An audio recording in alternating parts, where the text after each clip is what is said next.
ظاهرا سطحش پرمزراب‌تره، جای چرخشی پرمزراب، مثل عثمان تقریبا دیگه. عثمان پرمزراب دیگه. پرمزراب و به اصطلاح خیلی تکنیکالی تر ساز زده ذوالفقار و عثمان. حتی مثلا این سبک ذوالفقار با سرور احمدی توی اشترکوژا خیلی دیگه. اشترکوژا میگه برنامه‌های خیلی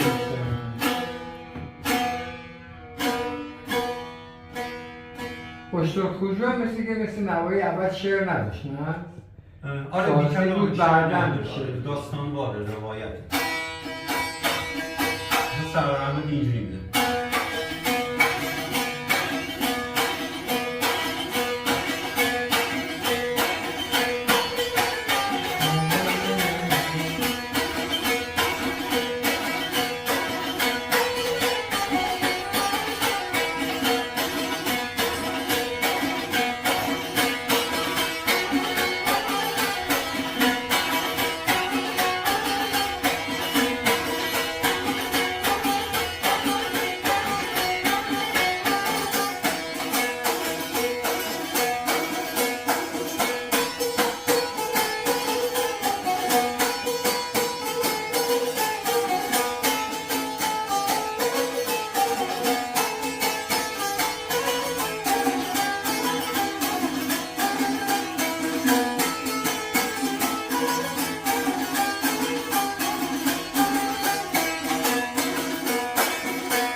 ذوالفقار